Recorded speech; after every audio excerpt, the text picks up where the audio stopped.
Greetings! This is the summary video for Music Elective Lesson 16. That would be the 11, 12, 13, 14, 15, 16, yeah.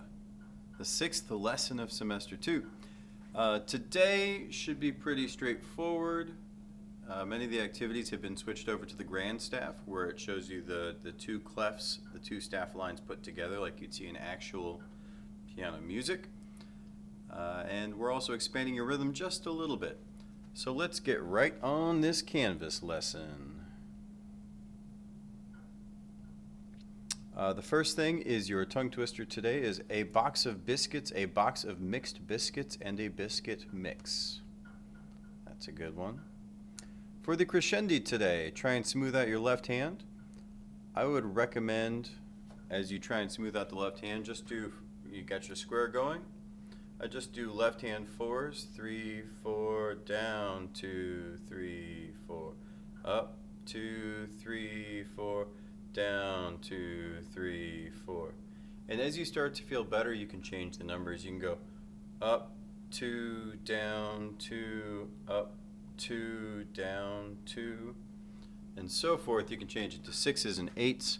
I would not start with 12. I would start with 4s because it aligns so well with the square.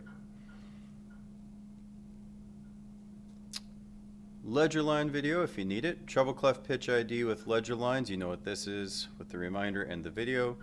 Bass clef pitch ID with ledger lines, you know what this is. The rules there and the video.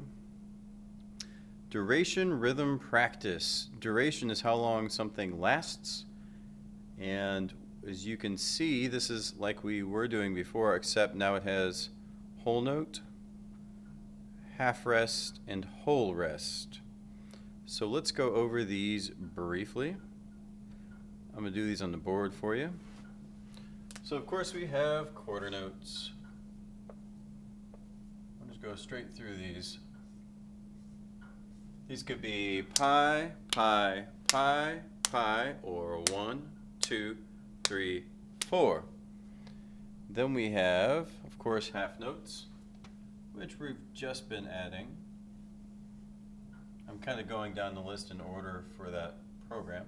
So that's going to be 1, 2, 3, 4, pi, pi. So they get 2 beats each. Up next we have whole notes. This is kind of new. A whole note is just a big oval with no stem. And this is a whole 4 beats. So it's going to be 1, 2, 3, 4, 1, 2, 3, 4. It's a big long note. So I'm going to put the counts on here just to keep this nice and organized.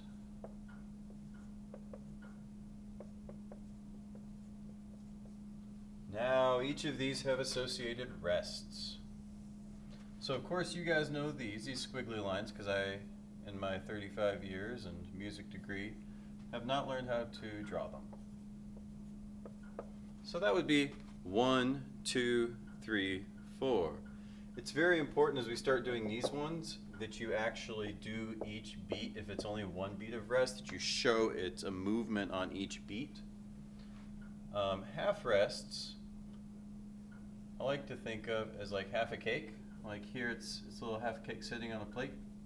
I baked a chocolate cake the other day and it was delightful. Put some raspberries on top, so good. So, this is 1, 2 of rest, and then 3, 4 of rest. So this, instead of 1, 2, 3, 4, which is these 1 beat rests, it's going to be 1, 2, 3, 4, or So it's 2 whole beats of rest. And this bottom one here looks a lot like a half rest, but guess what? It's a whole rest. So this is like half a cake sitting on a plate. This is like a hole in the ground, because it's below the line. It's like the ground and the hole. And this is just 4 beats of rest. This is a lot to throw at you guys, but I feel like you can do it. In this program that you're about to run, we'll set you up well for this. I am going to run this for a moment for you and demonstrate some of this. So we have the quarter, the half, and the whole. That's 1 beat, 2 beats, and 4 beats. Quarter rest is 1 beat of rest. Half rest is 2 beats of rest. Whole rest is 4 beats of rest. And they do correspond to their notes. They're the same amount, quarter, half, and whole. So let me go to duration, rhythm, practice. And we have difficulty. We're going to change that to custom, as you know. We have quarter, half, and whole. We're going to deselect double eighth. And then we have quarter rest, half rest, and whole rest. Everything else should be fine. Let's hit start quiz.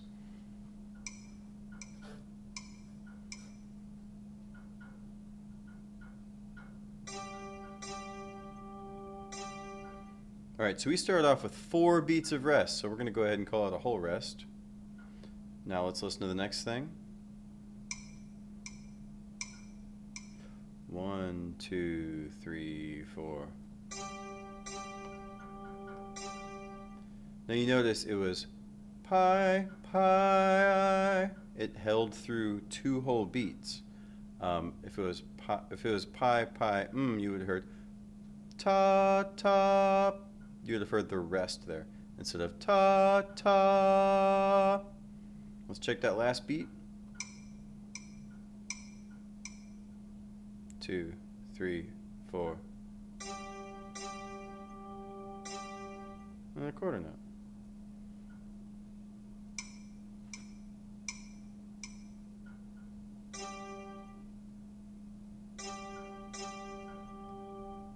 So we had a rest and then a quarter note. You notice it didn't hold over. Let's check it again just to make sure it's not a half note. Yeah, there were 2 rests here. So a half rest, it's like half a cake. Let's listen for the next measure. So follow along with this measure so you hear when there is and isn't sound.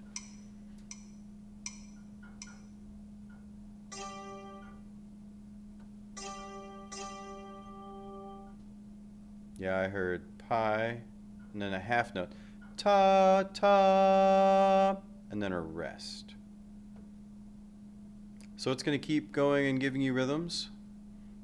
Do pay a lot of attention, because that can get tricky. You might have to wrestle with that. If it's just impossible, bring it back down to like quarter notes and quarter rests, then add half notes, then try it.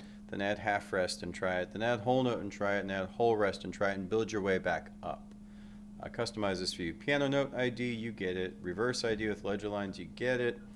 The only switch here is everything now that can be on a grand staff will be on a grand staff.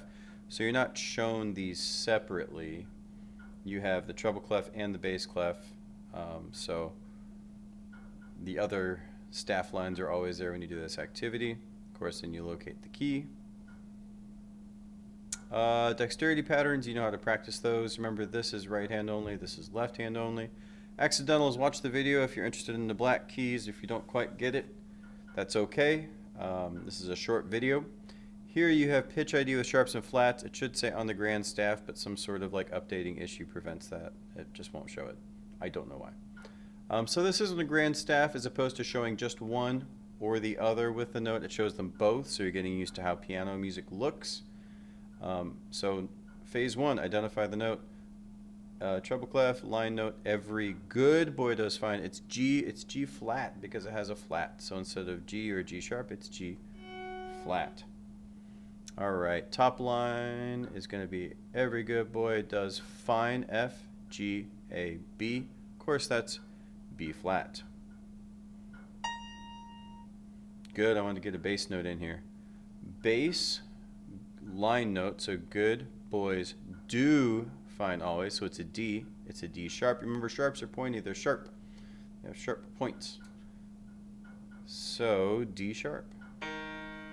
And so forth.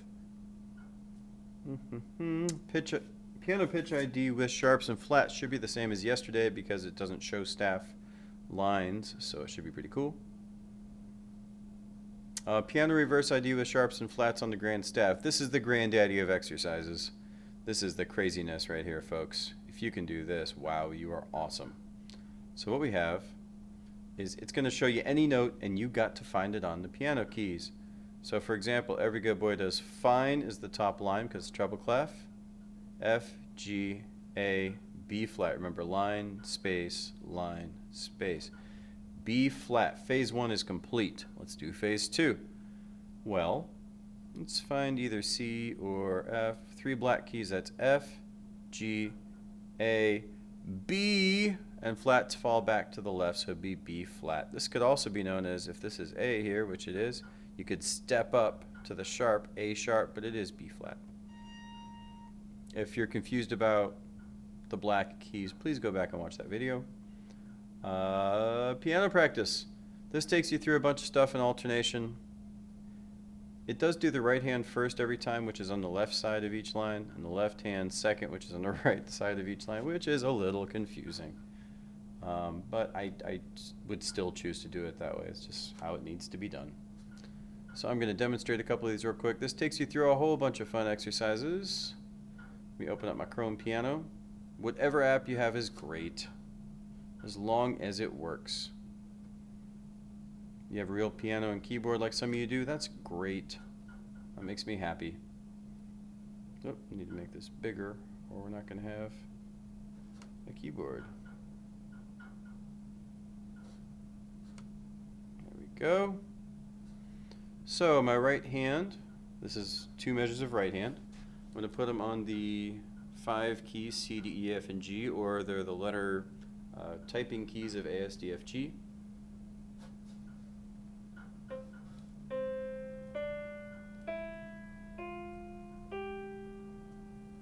Always double check the rhythm. 1, 2, 3, 4. 1, 2, 3, 4. I'm going to switch to the left hand, and I'm actually going to hit the Z key to go down an octave to this C, because that's where it should be. We should start associating these correctly.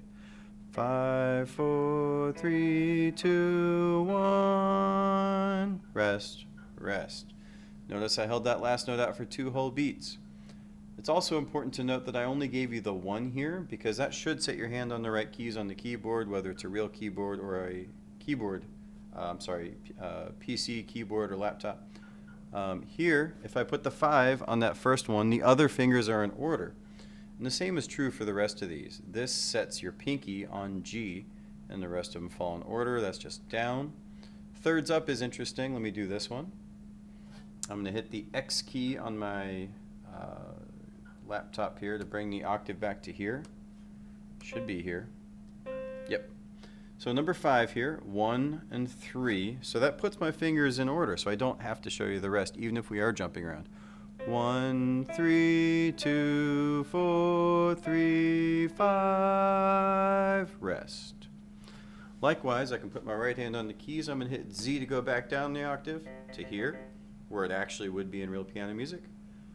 5, 3, 4, 2, 3, 1. So I shouldn't even have to put the 3 there, but it's just a reminder as you're skipping around, it gets you kind of started in that mindset. And this is the reverse, of course, coming back down. Scale up, I just gave you where it flips. So for right hand, C major scale up, I'm going to hit the X key, put it back in the correct octave, middle C. 1, 2, 3, 1, 2, 3, 4, 5. And Z to go back down the octave to this one, which is correct for this bass cleftness here. I hate that the bass clef only shows up way over there, but we'll get around that later. So we start off with 5, which is pinky, which puts your hand in the right place. 5, 4, 3, 2, 1, 3, 2, 1. Of course, coming back down, it shows you again where it switches. And that's all of those. It's a bunch of them, but they're all really, really short. Get those out the way. And that's pretty much the lesson for today. It's real straightforward. Using the grand staff, practicing on the actual correct octaves, hitting the Z or X keys on the computer, or just lowering your left hand to that lower C. If you're on a real keyboard, this thumb, when you do those activities, should always be on that middle C. And then this pinky, when you do the bass clef parts, the even numbers, I guess, activities, your pinky should always start on that C, 7 keys down. And that's pretty much lesson 16. Have a great day.